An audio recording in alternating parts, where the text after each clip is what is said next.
Welcome, everybody, to the American Space Museum. I'm Marquette. We're so glad you're with us today to stay curious with a new friend of mine that's really embraced the museum, Mike Ciannilli. How are you, Mike? Great, great. Good to see you again, Mark. Thank you so much. It's great to be back here. Yes, you were here in Yeah, March. We had yeah, a great program. Go look up that program on YouTube. We talk about Mike's a part of his career, yeah. which right now, what is your career? Tell us what you're involved with. I do lessons learned, so I'm looking back to look forward. You can put it that way. So we look at lessons learned. We're looking back at NASA's amazing history, not just shuttle program, but going back in Apollo and before that, and really looking at those lessons that we had and saying, what can we learn from those? What went right we can emulate, and what didn't go so great that we can fix, and then share that with this brand new industry we created, right? The NASA and contractor agent relationships, but also this emerging commercial industry, which is amazing. So sharing it with them, plus everyone else out there that wants to learn from NASA's history. So we're really busy just sharing a lot of knowledge with folks. So tell us where your office is. Yeah, well, I have a couple different ones. Yeah. So I also have a place in the vehicle assembly building with the Columbia. Up on the 16th Hardware, floor? yes, so in the 16th floor. But I work all over the place. In today's virtual world, I found myself traveling around the country, speaking to different groups. Sometimes it's virtual from a home studio, but also sometimes it's around the country speaking in all different organizations. So home office is everywhere today. You're really a NASA Washington employee, correct? Yes, For the headquarters. the bureaucracy of NASA instead of like Kennedy Space Center or Johnson or somewhere like that. Right. So that affords you a wide technical or tentacles around our country. And we've tried to hook up with Chachi here, as his nickname is. A lot of you space workers out there know Chachi. But we've been trying to get together here for a couple months because you really want to try to be as regular on our program as you can. And we appreciate that so much. But tell us some of the events you've been at lately. It's my pleasure. Well, and taking this message around. So we're doing podcasts. I've been in several podcasts lately, going to different events in different states, doing a lot of virtual presentations, both here and overseas. So a lot of on-air time in different capacities. Just keeping busy with that. There's a lot of different companies that are coming in. The exciting thing is that we started this program sharing the messages with the NASA workforce and the contractor workforce, and then we expanded it out to the commercial industry because that's just growing at leaps and bounds. And then we find there's so many other organizations that NASA works with and partners with around the country. And we want to extend that out as far as we can to share those hard-fought lessons learned so people can learn from those. Well, that's awesome. And I know you enjoy it. Every time we talk, we're both very passionate about it. We rub off on each other. It was so neat to see Mike at a monthly luncheon called the Old Girls and Boys Club that Hugh Harris put together. Yeah. And I've been privileged to go to that for a couple years. They meet once a month, and kind of a few NASA legends are there, maybe an astronaut once in a while. But you showed up. Everybody just fell all over you. Wow. Everybody knows Chachi. It was like a family reunion. It really, really was, because these are not only folks I've had the honor to work with and look up to, and actually many are mentors in my career. But they're also friends. So it was really nice. Lisa Malone of the PAO office there. Exactly. Just so many. It's fun to be a liaison for these type of things, folks. That's really my job here, is involved with the community and so forth. But when the space workers get together, it's really kismet. They have such, whether you hadn't seen each other in 10 years, it's like an immediate bond, isn't it? Yeah. When they say the NASA family, we really mean it. Yeah, it is true. It really is true, because these are folks we work with. We work long hours under sometimes stressful conditions, challenging conditions, and you build those bonds and relationships so tight over time. And you know these people from years and years and all these experiences. So it really becomes a family, and we also watch each other's backs. We're doing things that don't have much tolerances for mistakes, and the folks that are on the ground and that fly. So we're really a close-knit group of folks. We'll touch on his career a little bit with the lessons learned, the wonderful remembrance out there at Kennedy Space Center Visitors Complex that you had a part in that. But we're going to focus on 13 years ago right now, the last shuttle that will ever orbit the Earth was orbiting the Earth. And that's a hell of a thing to think about, isn't it? It's amazing. 13 years. Yeah. Where did that go? Where did that time go? I don't know. Well, you kept your youthful looks. I Oh. can tell as we're going to show a couple pictures of you from back then. We wanted to also, as we're looking at beautiful Atlantis behind us, this is the reveal that I know Dave Stangy's seen up there in Michigan when he come down and visited with his beautiful wife Julie. This is a scrim that the shuttle's behind. You think it's a painting or something. It just brings you to your emotions. If you don't have emotions seeing this, something's wrong with you. I think. I've seen the project in development, the first opening, and the last number of years it's been open. And every time I tear up, I cannot get through that experience without tears in my eyes. It is so beautifully done, so emotional, because this is the nation's space program, and it's a beautiful thing to share with the folks. It certainly is in there. We want to share another serious side here that Karan Conklin, our executive director, is at home. She's had a second chemotherapy treatment for lung cancer. So we want y'all to keep Karan in your prayers and wishes there. Hell of a lady. I would not be here talking to you, Chachi, if it wasn't for her kindness and encouragement 7 years ago. Embracing me as a person and my ideas for the museum. So what a wonderful legacy created here. So Karan, please get better and well. Keep your health, and absolutely, we're thinking and praying for you. Yeah, so be thinking of Karan. And yesterday we had a great talk with Ken Joseph. Marty, we had quite a few people watch that. Mike, of course, is here today, and tomorrow we got Terry White. So a great triple header of guests for you here this month. Saying hello to Marty Winkel, my co-producer. Chachi, we've done about 1,090 episodes. I haven't added them up yet. I can't keep track of you guys. I don't know how you do it. You tire me out just thinking about how many episodes you do. I mean, putting a show together takes a lot of work. So well, every one of them's not a masterpiece. So we're willing to show all of our flaws and throw them together. And Tommy Usiak, he's seen me in motion. I know he's watching in Pennsylvania. And, I usually sit down about 2:00 and something comes out right by the time we hit the air at 4. And it's just important. like with you today. And but please, it is important, we think. It really is, because this is the nation's space program. And I always say that, we have the honor that have been at the Kennedy Space Center around the agency to work on these programs and missions. It's a complete honor to do that, but we're doing it at the behest at the American people. They're the one that allows us to do this. So this is America's space program, not ours. It's all of our space program. And so when you showcase that and share that history with folks that may have lived through those experiences, or folks that are just coming on the scene now as, teenagers or even younger, it's important to know that history, because one day they're going to get that torch and carry it on for us. So thank you for all what you do here. Well, thank you. Couldn't do it without Marty. We're on the board there, and we have an intern, been in here a couple months now, Logan Cope of Eastern Florida State College. Logan, thank you for setting everything up today, and we've had a lot of fun with this intern here, and we need the help, and hope we get more help. Ken Joseph there, did you know Ken at all? I never met Ken. No. Ken's a very good program and well received by y'all.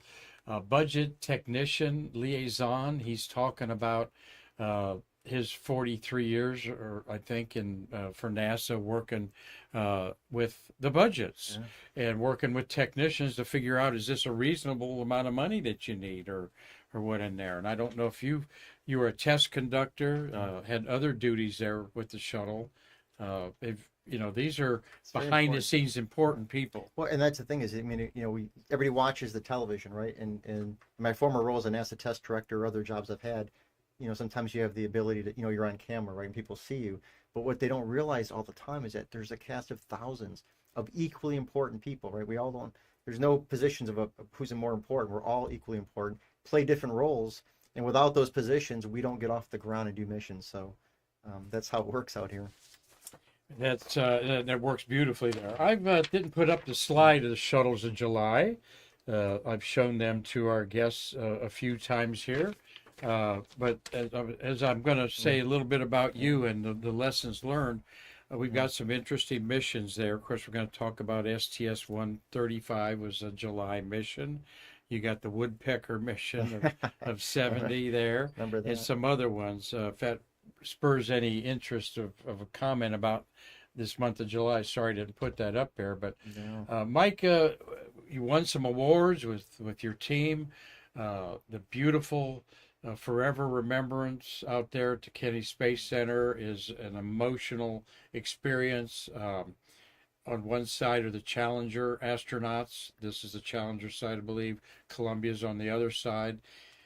Each case has a personal memento of these heroes of ours that lost their lives, and you had a lot to do with choosing those mementos, correct? Yes, I did, and worked very closely with the families, each of the families, and that was a tremendous honor to do that. And what we wanted to do in that area, Mark, was to bring the crews alive, bring their presence into that space, if you will, for the guests. So a powerful way to do that was to bring in mementos and personal objects they had. And when we did that, there's all different ways you can do that, right?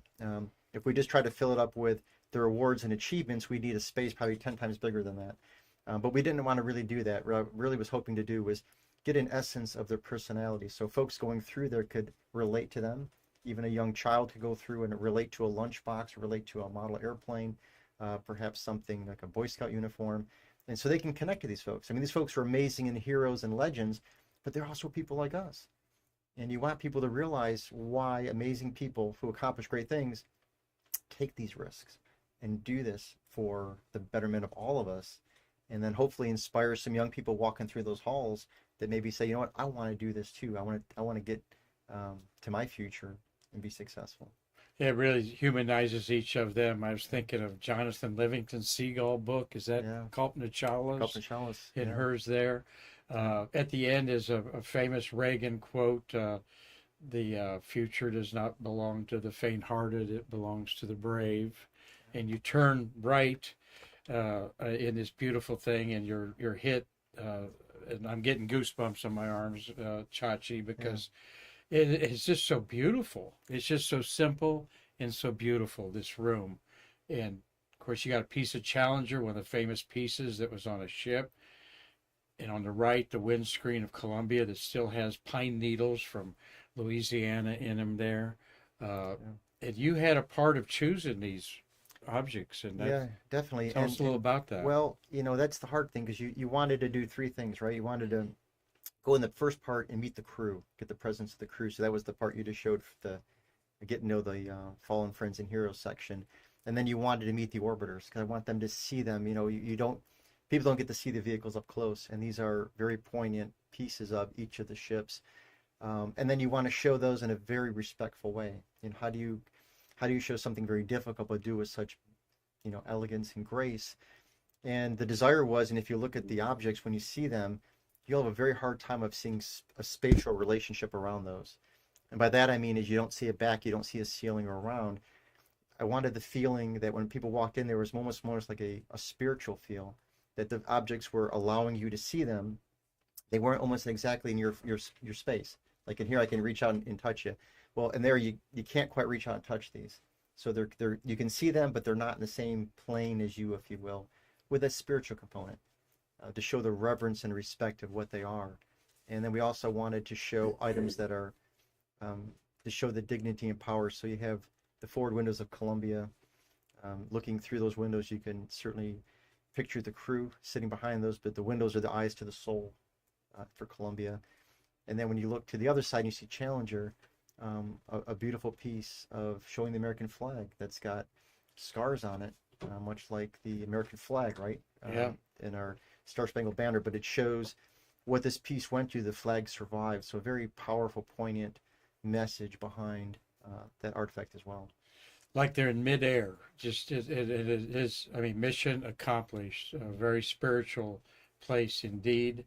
Marty, you have a comment or a question there for Chachi? Yeah, I have a question, and also another question that just came in. Chachi, based on what you've done with the Challenger in Columbia, inside what we're looking at right now, do you have an artistic background?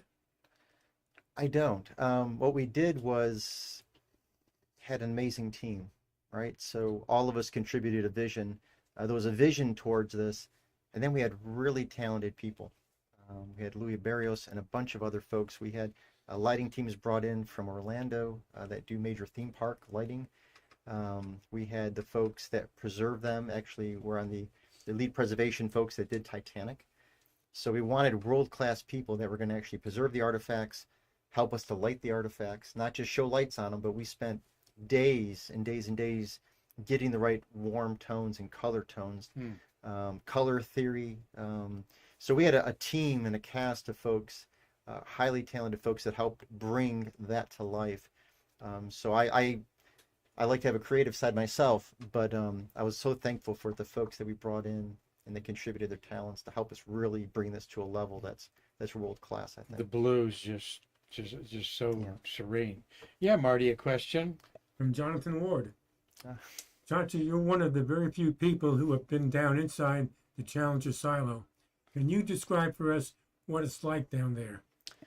Well, first, Jonathan, is great to thank you for your comment and question. Thank you for watching, Jonathan, author of the book Bringing Columbia Yeah. Home with Mike Leinbach, your wonderful friend, of course, and friend of ours. Absolutely. Glad you're able to stay a little bit curious there, Jonathan. He's got an amazing life going on right now, traveling all over. Jonathan's a hero. Yes, and absolutely. he was kind enough to invite me into a couple of pages of his book, and But you've been in to explain what he's talking about. and right. So Jonathan, who's a space historian, right? So we're lucky. I'll just take 2 seconds to share that, because Jonathan won't toot his own horn. Jonathan is one of those folks that they may not think they're part of the community because they're not working for us, but they are as much of the NASA family as any of us. So Jonathan is a wonderful resource, and he shares this message in a beautiful historical way. So great to hear him watching. Wrote the book on Eileen Collins. Wrote the We book on gotta give Eileen him Collins. and two books about Cape Canaveral. And when we want to know questions about the space program, we go to Jonathan and say, Jonathan, right. help us out. That's how just how much knowledge he has, and he has a tremendous way of sharing that with everyone, different levels. His question is, you've been in the catacombs, or whatever you want to call it, of where Challenger remains are. Tell us where they are. What's that like? Well, so Challenger resides over on, we call it Cape Side, which is the Cape Canaveral Space Force Station now, over on the east part of the base, if you will, which is run by the Air Force, the Space Force today. And we have abandoned Minuteman silos. So there's a complex out there that we have designated for underground silos. So Challenger is located in there. And it was designed in such a capacity, Mark, that from the folks that made those decisions, that Challenger would have a place to rest undisturbed. So it's a difficult process getting in there, and it wasn't made to be an easy process. It was made to be a final resting place. So it's over there, and for me, it was a very emotional thing. It felt like you ever do something in life, and probably a lot of the viewers out there may have had these experiences yourself, where you have the honor to do something and you feel like you're walking through the steps and through the pages of a history book, that you're face to face with something that you had read about or seen on television, but now you find yourself in a very unique experience in that setting. And that's what it felt like. Felt like you had 1 foot in the present and 1 foot in the past. A very emotional experience as well, going through there. And so you're trying to balance. I was trying to balance all those emotions, right? That's what you're experiencing and where you're at, but also with the purpose. And the purpose was to find that iconic piece, to find the right piece to show the dignity of Challenger and of the crew, and the right piece to share with the world, right? So we wanted to find that. So you had a job to go do and a mission to go do, but you also had all of that emotional component swirling around you as well. And so hopefully the folks are happy with what we chose. But that's kind of how it was. Well, being inside there, all right, you're in a silo, you got this debris in there. I mean, you don't have miners' helmets and flashlights, do you? Is it illuminated in there? What's the ambience like? No lighting set in there, right? So you had everything you're going in with, you've got to bring with you. In any environment like that, in closed spaces, there's also a potential safety concern. So we took safety very important. I had a very, very tight team. We did this, with not a lot of fanfare, right? Okay. So it was kind of done that way. But with key people brought in, because safety is most important. And we certainly didn't want to hurt anyone that was involved in that in any capacity anyway, right? So we're doing something that hadn't been done in a quarter century, but you're also doing it in a way that you're being safe. What year was that? So we went a couple times. We finished in 2015, so I think around 2012, 2013 is the visits we went inside. They went in there to look at a couple engines on several occasions, did they not? Early on, when everything was being put away, back in 1987-ish, when Challenger was put to rest, I believe it was visited once after that. I can check the books to set some other items that were found there. There was an item found in Elevon back in 96, I believe, 97 time frame. So that was found, put to rest, if you will, and some other items with landing gears, but undisturbed for decades. Those of us non-NASA people, we get this from our guest tomorrow, Terry White, and Ken Joseph yesterday. These orbiters, the 5 beautiful orbiters of our nation's shuttle fleet, became a persona to you employees. We talk a lot about Columbia. We lost 7 wonderful human beings, but the 8th loss was OV 099. Yeah. The vehicles, they're part of our family too. And that may sound strange. When I go out and I have the honor to speak to folks. 102's Columbia. I'm going to be corrected on that. Right. OV 99's Challenger. It's Challenger, right. Challenger, yeah, and 102 is Columbia. Sorry. No, it's okay. And that's the tail number. So we often would call the vehicles, they're known to the world as Atlantis Discovery, but we're always like 103, 104, 102. Yeah.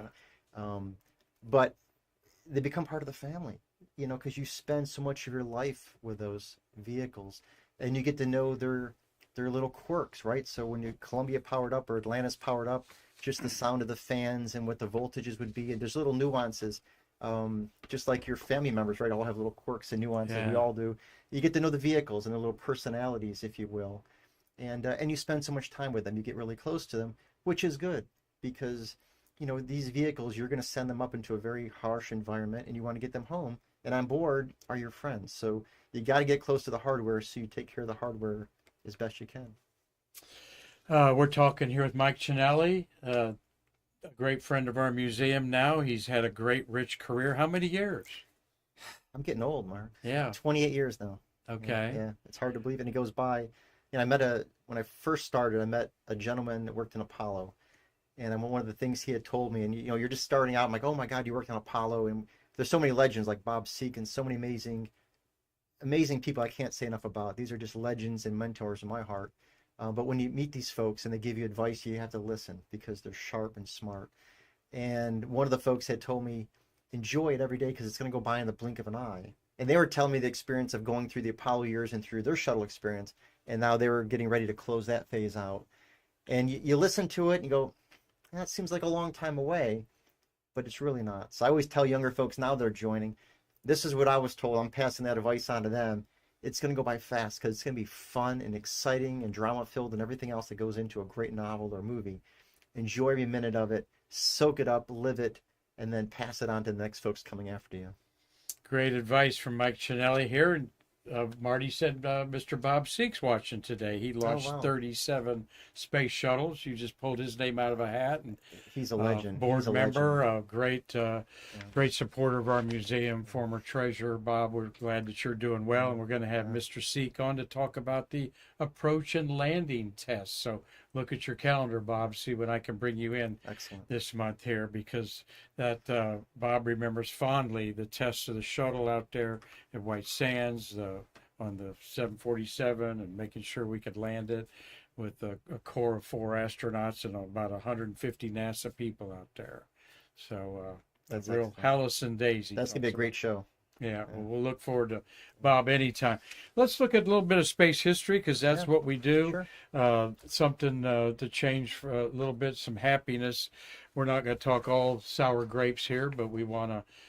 The end of the program is bittersweet in many, many ways for a lot of people, and we're going to find out some lessons learned about the end of the program 13 years ago. But this is a Thor Delta rocket, 3-stage rocket, launched July 10th, 1962 at 4:35 in the morning. Launched Complex 17B, in case you want to know, out of Cape Canaveral Air Force Station.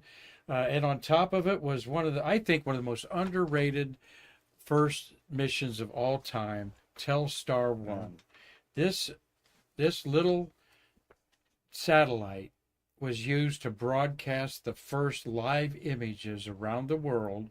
On July 13th, Walter Cronkite opened his CBS Evening News, and they had the France Eiffel Tower, and they had three other connections going on while it was making a pass in 1962. Incredible.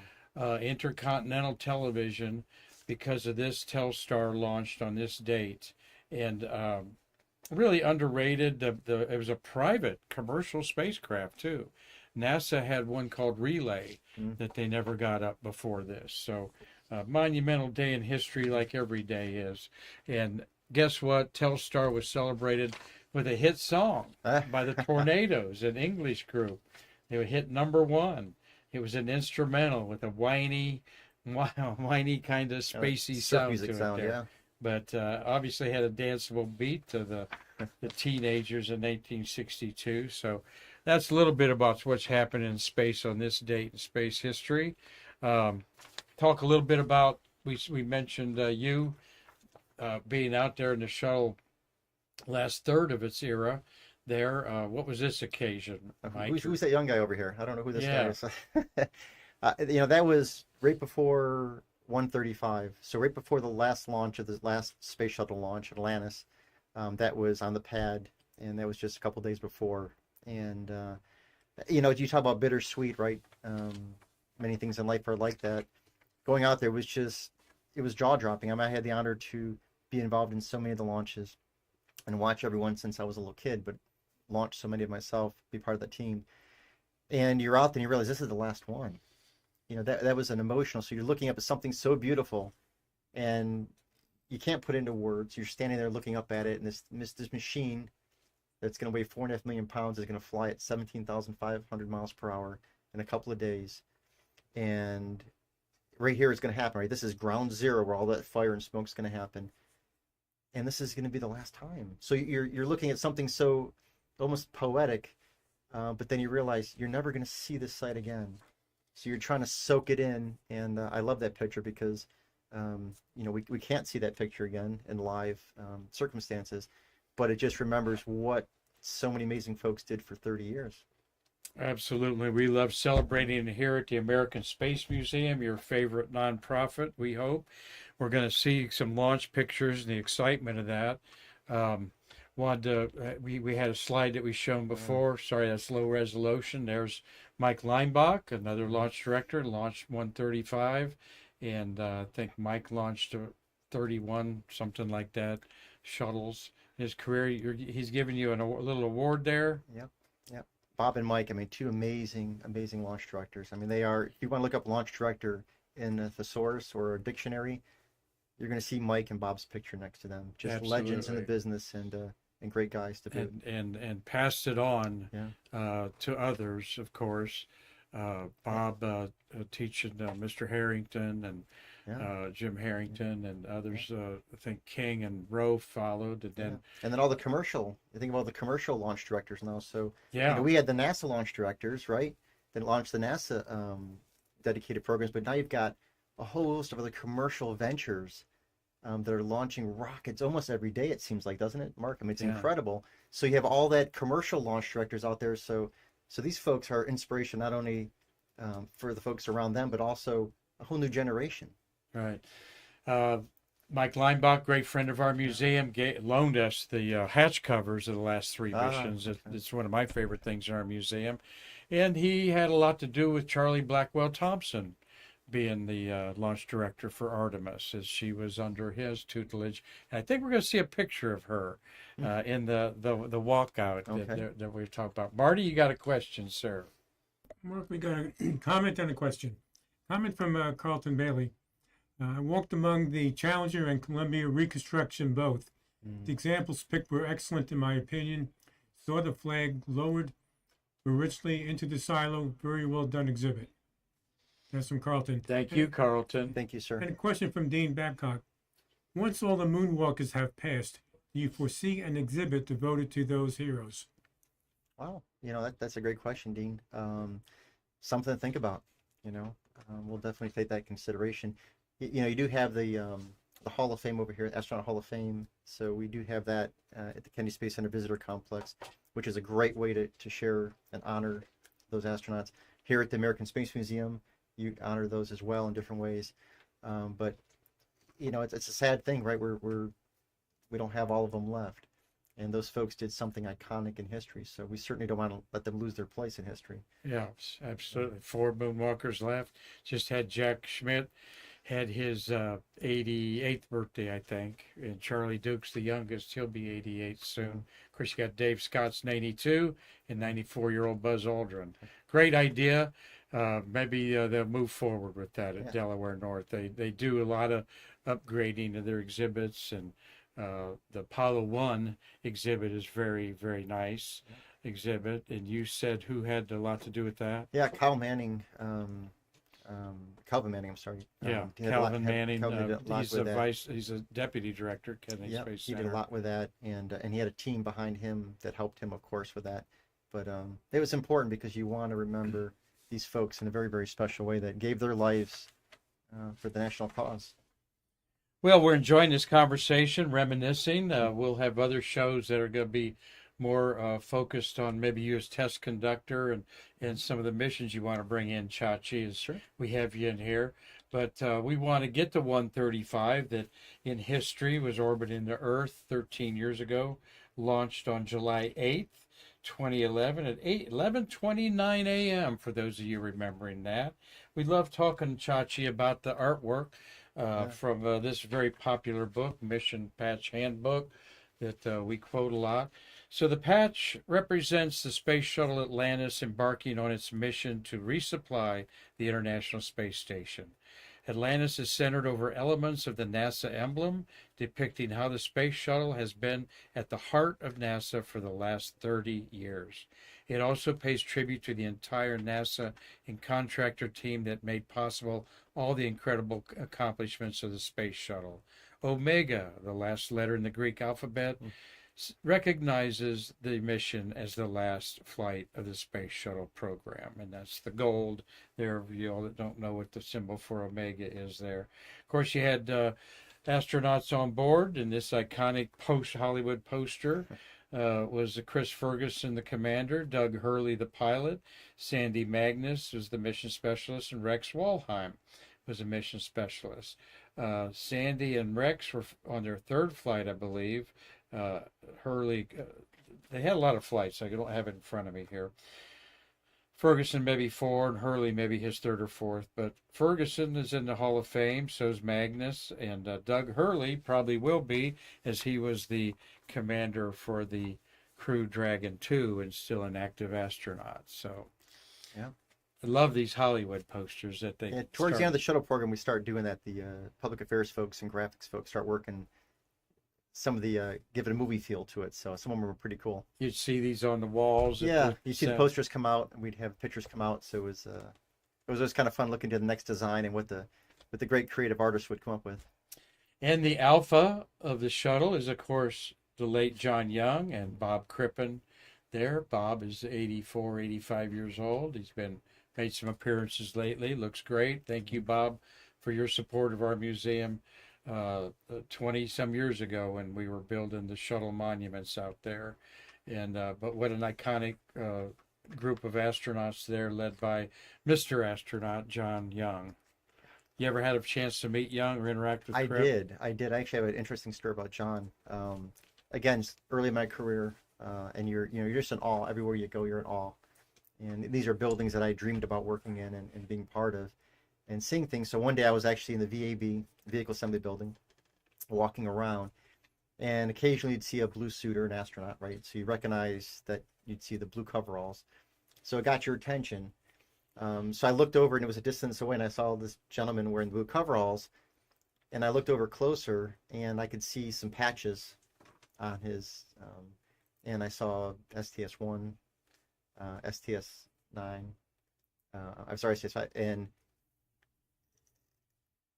all of a sudden you realize who that is. That's John Young, right? That's the legend. So I went over there and just kind of sheepishly got a little closer and closer. I didn't want to crowd him, and I was just kind of, and so I got a little nerve up as I got closer and closer, and I just introduced myself and said hello, and he just looks you right dead in the eye. He just had that, John was from all accounts that I've read, is a pretty serious guy, nice guy, but pretty serious, and just looked you dead in the eye. And what's your name? So I told him again, and he goes, "What do you do out here?" And I says, "Well, I just started. I was at that time a fuel cell engineer in the fuel cell system for the space shuttle." And he goes, "You be the best fuel cell system engineer they've ever seen. You be the best you can be." And he just gave me this little pep talk speech that just was unexpected, right? Wow. Unexpected. And I just looked at him, and he had that sense of imparting the knowledge, welcome, but also this is your responsibility. You need to become the best you can be and do the best you can out here. And I'll never forget that. And that was my introduction to John Young. And of course, safety was very important to John for his whole career and after. But I'll never forget that moment of just face to face with a legend. Wow. And he was giving me advice, just first step right in, right?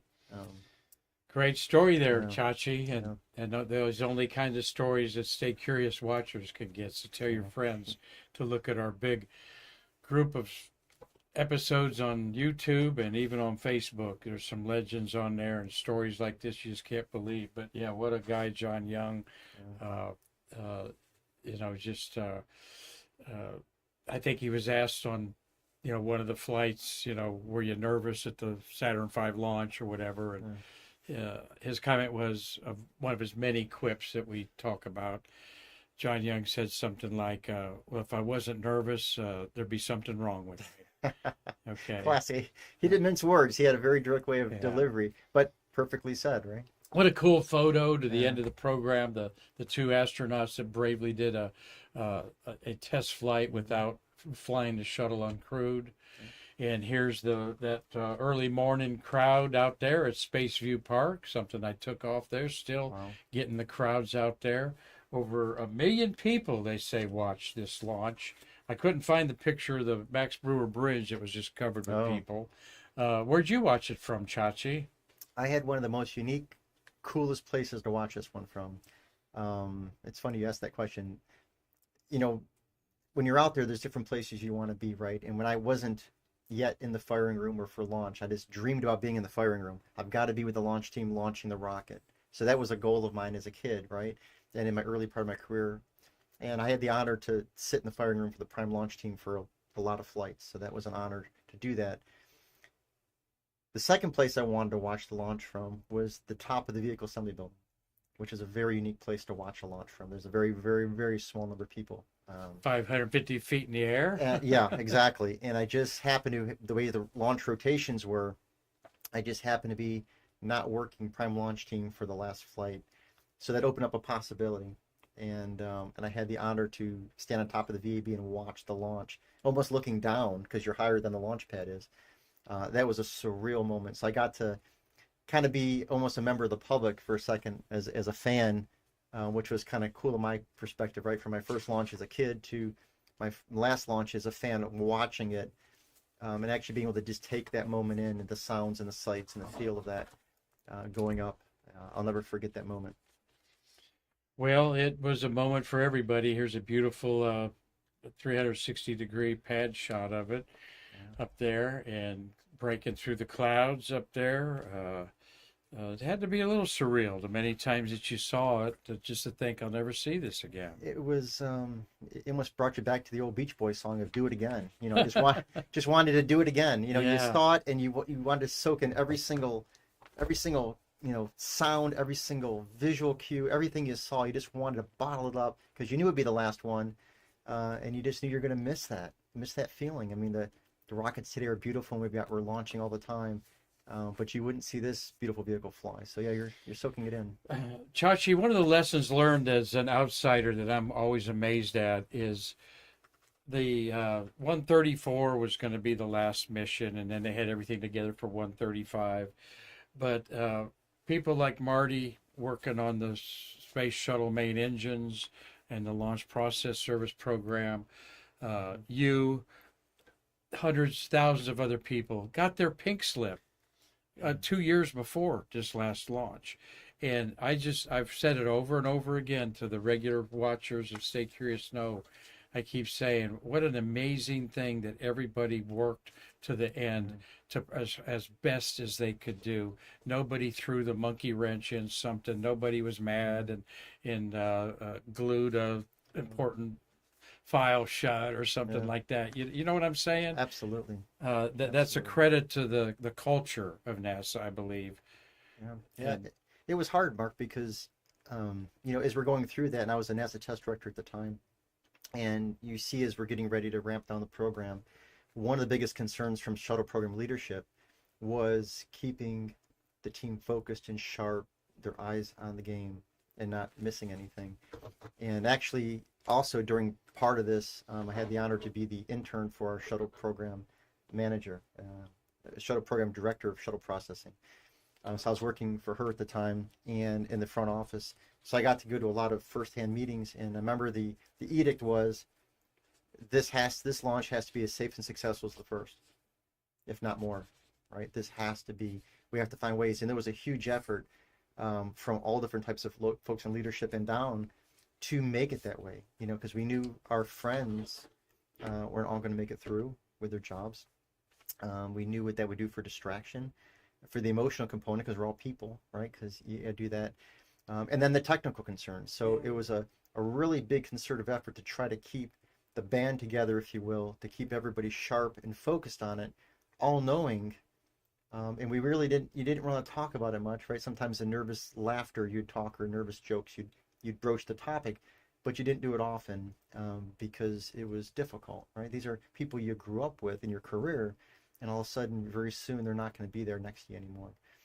So you want to be recognizing of that. So it was a hard thing, and so we did a lot of things. We had special parties, we had special functions, we had all kinds of social events, celebratory things, honoring people, recognizing people, to make sure people knew that, one, you are part of the team, we love you, we care about you, and to make sure everybody knew the consequences if we didn't. We want to go out with a beautiful flight. We don't want to go out with something bad. So there's a lot riding on that last mission. So again, we did a lot of that stuff, but it was an emotional. And then of course you're facing even the folks that end up staying on in their career in the space program. This was the last of the space shuttle program. So you're saying goodbye to some friends, right? 3 special orbiters. So you're saying goodbye to your friends. You're saying goodbye to people you work with. So for everybody, it was just an emotional roller coaster on every given day.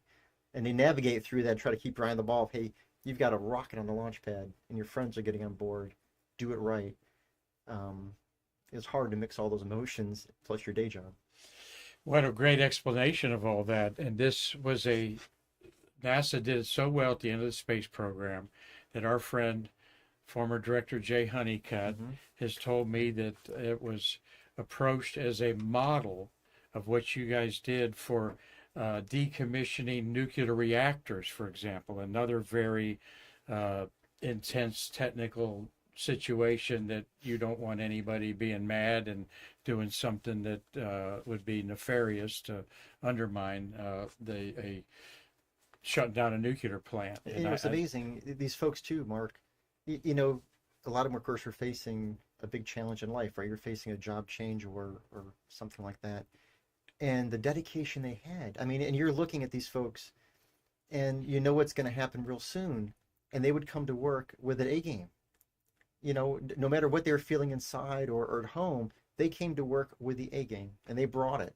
And they brought the professionalism, the dedication, the focus, and it shows in the vehicle. It shows in a basically flawless launch, and it shows on a mission with an orbiter coming back in tremendously great shape. So it really shows, not just nice to say, but actually shows in the numbers of how good the flight was and how professional and dedicated those people were to seeing it through to the end. Yeah, Discovery, Endeavour, and Atlantis all were said to be some of the slickest missions of all. Yeah. Came back ready to go again, and then they were dismantled to go into museums there. But what a tribute to the 30-year legacy of how the whole team wanted to rally together to the end. And in 2012, 2013, around Titusville, Space Coast, it was bad. Yeah. The bottom fell out financially for a lot of businesses.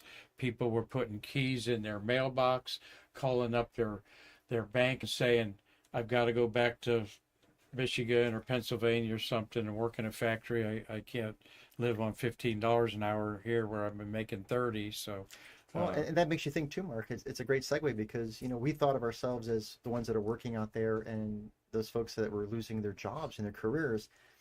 But then when you went outside the gates and then you saw, hey, your favorite mechanic is closing up, or your favorite diner is closing up, or you saw the impact for folks that you counted on in a different capacity, it really gave you two things. One, you felt the empathy of what they're going through, but two, it made you realize the responsibility you have.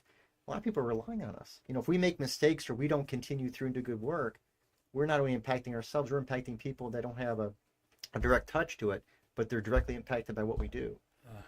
Begs for some kind of a book there, doesn't it, Jonathan Ward? The personal side of all this. And Marty, you lived through it too, with your family and so forth here, though your family was mostly grown and could find other ways there. Did you have a comment, Marty? I did, Mark, but I think I'll keep it to myself for now. Okay. But folks, and this, if I can just say 2 seconds though, because mentioning Marty, in the pilot generation, there was a lot more folks laid off back then, and that was a very, very difficult thing. And you really saw the collapse of the local economy. And you think about that, all these folks came from around the country, from all different areas, and they're assembled in this, what was a swamp, basically, right?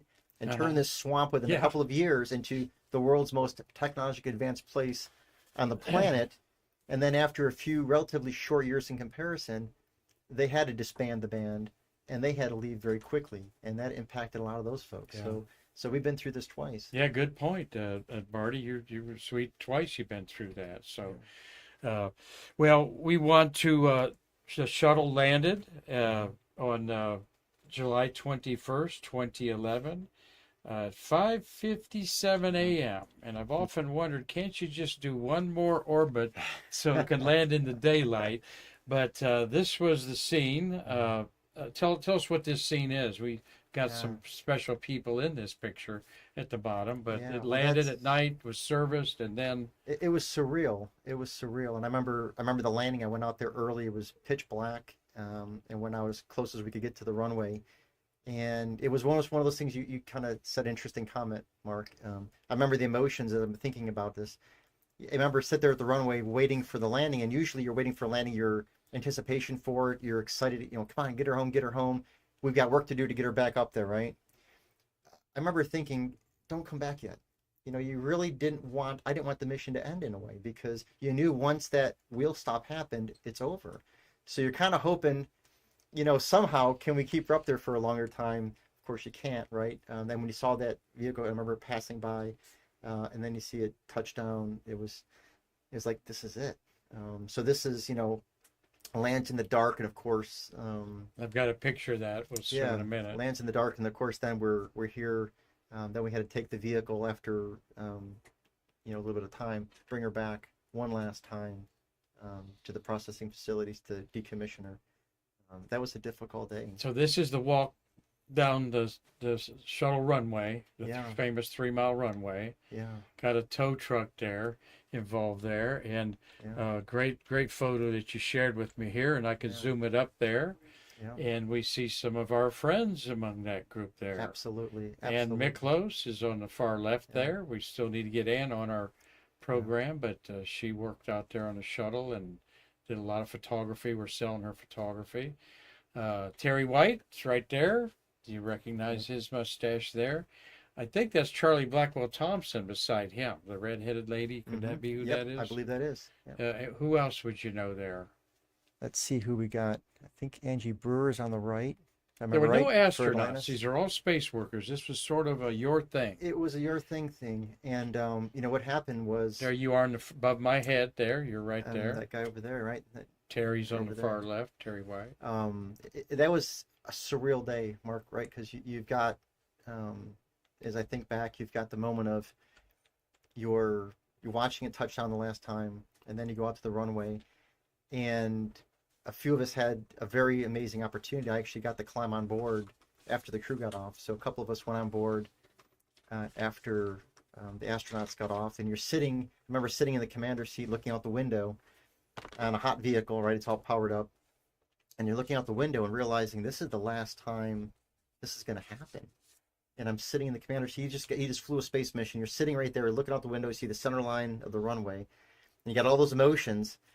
and you didn't want to get out of the seat because it just had that momentary, that momentous feeling of historical. But what we did then, a few of us actually walked the vehicle. We couldn't let it go, right? So you walked the vehicle from the shuttle landing facility, which is quite a distance from the order processing facility. We walked the entire way. I walked under the wing with some other folks. It was kind of like bringing her home for the last time.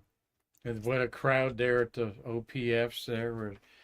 And another walk where you didn't want it to end. You wish the runway was 10 times longer, right? Because you just, Yeah. even though it was hot in the summer and it was just incredibly hot in Florida, you didn't feel it. You just felt the historical moment. And then you come around the corner after we get towards the order processing facility, and there's only maybe a half a dozen of us or a dozen of us walking with her.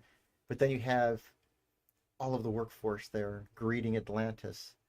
And you see this crowd erupt with these cheers for Atlantis and for the program. It was just unbelievably emotional to see that. It was almost like graduation day in a way. Bittersweet, right? You're excited to graduate, but also you realize what that moment means. So it's a day you'll never forget. And thank you, Chachi, for sharing that moment with us. So precious to so many people. Here is the landing of STS 135 with the patches from the return to flight of 114 all across there down to the bottom of the end of the program there. What an amazing era of American space history that we don't want to forget. Some people are afraid, Chachi, they're going to forget about it when there's no space station orbiting the Earth. We'll never forget about Apollo as long as there's a moon orbiting the Earth. Yeah. But what do you think about that? It's a concern, right? So, and that's my day job currently, right? So now I'm program manager for this new program. That's part of my day job, to make sure that never happens. We don't forget, because, you know, the folks that came before us all the way back from the 1950s and through, the thousands and thousands of amazing folks and all those millions and millions of man hours and knowledge, we have to make sure we don't forget that. We have to pass that on and do that. So that's our charge now, is to teach it, to share it, and to pass it along to other folks. Well, Atlantis, the ship, she lives on. Most take a female persona, I think, for some reason, but named after the famous explorer of English, Captain Cook, I believe, in there.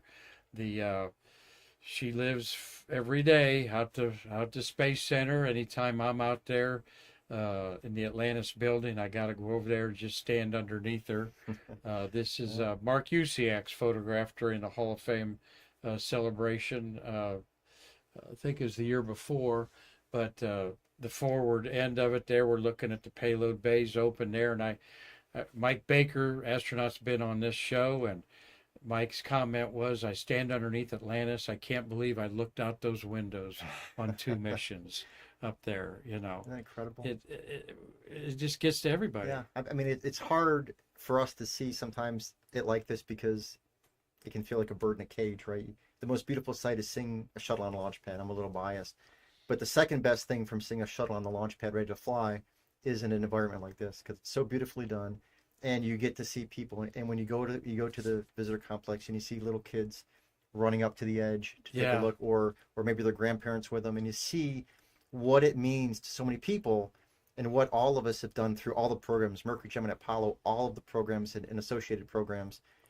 It puts it into context of what this means to a lot of people out there. Now they get to see it every day and experience what we had the honor to do up close and personal for a long time. And it's a lessons learned every time you're out there to look at this thing.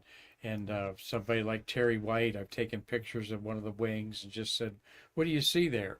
And 20 minutes later, you're going like, wow, really? There's Yuri Gagarin projected on the belly of Atlantis during a Yuri's Night celebration out there. Again, another Alpha and Omega type of shot there. Just amazing, and it's always a privilege that we have great guests like you on here to share your experience, Chachi. We know Jonathan Ward's enjoyed this. Steve Jokums is up there in Illinois. Gary Gerald's our favorite Vidalia onion farmer in Georgia. Very good. Up there, Carlton Bailey, out there at his hacienda, and not too far from here. Bill Whiting, great supporter of our museum, Chachi. He's up in Michigan. Tom Usiak is in Pennsylvania. Doug Forrest, and He's in the Hollywood industry out there and a great artist with pencil. Excellent. You got to see his Endeavor pen. Marty will show it Oh, I'd to love you. to see that. Yeah. His pencil drawing of Endeavor. Robert Law's up in Dundee, Scotland, enjoying a cocktail, and Bob Seek might be doing the same out there in Vieira. Hey, Bob, thank you for watching today. This is a great guy, and we're glad that you had such a good influence on him. Dean Babcock, we always welcome you, and Mitch Rothman of Man Space, his Facebook page always does space history like us. And good brekkie to you, Cliff Watson in Pomona, Australia. How's your Thursday going? We've got people all over the world watching us. It just shows you how interconnected we are with this and how much it means to everyone, right? This is maybe America's space program, but it's the world space program in a way. We all connect. So when we see folks around the world joining us as partners in programs and in spirit, we thank them for that. That's just wonderful to see. Absolutely. Thank you, Chachi, for It's my such a pleasure. great Thank you. job there. We look forward to having him on next time he's available in a month or two, and we'll come up. Maybe you've got a suggestion. Send it to me about what you'd like to hear him talk about. You try to be positive about the lessons learned, even through the tragedies, correct? Absolutely, because what's difficult, right?